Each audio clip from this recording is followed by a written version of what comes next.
Tuna wakati mgumu, kila baada ya siku mbili tuna mechi, kwa hiyo ratiba imekuwa ni ngumu kwetu sisi, lakini tunamshukuru Mungu baada ya mechi ya juzi hatujakuwa na injury yoyote na timu yote ilirudi kambini na kwa ajili ya maandalizi ya JKT Tanzania. Kwa hili kwa kweli kinatupa imani kubwa sana, japokuwa tunajua haitakuwa mechi rahisi. JKT Tanzania ni timu ambayo ni timu nzuri, timu ambayo imejaza wachezaji wazoefu, ina mwalimu mzuri. Haitakuwa mechi rahisi, lakini pamoja na ugumu wao tunahakikisha kupata matokeo katika mchezo wa kesho. Ni tatizo ambalo kiukweli limekuwa linakuja linajirudia na tumekuwa tunalifanyia sana kazi. Hata juzi nafikiri limejitokeza tena.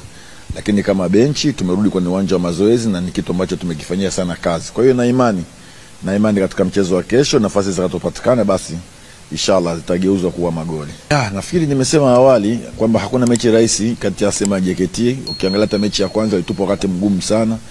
Na kesho tutakuwa katika uwanja wao. Kiukweli tumejiandaa vya kutosha pamoja na ugumu wao na katika uwanja wao tuhakikishe tunapata matokeo kwenye mchezo wa kesho. Kiukweli sisi tulitarajia game hizi lazima zitakuwa ni game ngumu kwa sababu watu wote wamekuwa ni watu wagumu kwetu sisi, na hilo sisi tulijua mapema kabisa kupata upinzani na namna hii.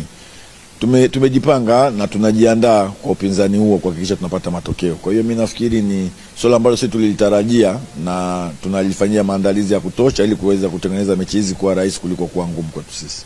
Kwanza niwapongeze mashabiki wetu. Kiukweli wamekuwa ni watu muhimu sana kwetu sisi, wamekuwa wakitusupport, wakitufuata sisi kwa kila hali, ujue wamekuwa na sisi katika matokeo yoyote ambayo yako sisi. Kwa hiyo mimi niwapongeze na niendelee kuwaomba wawe na sisi na waje kutupa support, tuhakikisha tufanye kile kitu kila mwana Simba anahitaji timu yake ya Simba ifanye. Kwanza niwapongeze mashabiki wetu. Kiukweli wamekuwa ni watu muhimu sana kwetu sisi, wamekuwa wakitusupport, wakitufuata sisi kwa kila hali, ujue wamekuwa na sisi katika matokeo yoyote ambayo yako sisi. Kwa hiyo mimi niwapongeze na niendelee kuwaomba wawe na sisi na waje kutupa support, tuhakikisha tufanye kile kitu kila mwana Simba anahitaji timu yake ya Simba ifanye. Kwanza sisi kama wachezaji tuko tayari kwa mchezo wa kesho na tumeweza kujiandaa vizuri kama mwalimu alivyosema. Baada ya mchezo wetu wa juzi, baada ya kuisha tuweza kurudi kambini kuweza kujiandaa na mchezo huu. Tunatarajia mchezo hautakuwa rahisi kama mwalimu alivyosema, kutokana na ratiba yetu jinsi ilivyo na michezo yetu jinsi ilivyo. Kwa hiyo kama wachezaji tumejiandaa vizuri kupokea mbinu za mwalimu na ambazo ametuelekeza ili kuweza kuzitumia katika siku ya kesho. Mchezo kama mwalimu alivyosema, mchezo hauwezi kuwa rahisi. Kama raundi ya kwanza mchezo ulikuwa mgumu, na hasa saizi ukizingatia michezo ni ya mwisho, kila timu inajizatiti kufanya vizuri. Kwa hiyo tunajua kabisa mchezo hauwezi kuwa rahisi, lakini sisi kama Simba tunataka pointi 3. Kwa hiyo lazima tuoneshe ukubwa wetu, lazima tucheze kwa kujituma, tucheze kwa ufanisi mkubwa, tucheze kwa kutumia nafasi ambazo zitapatikana.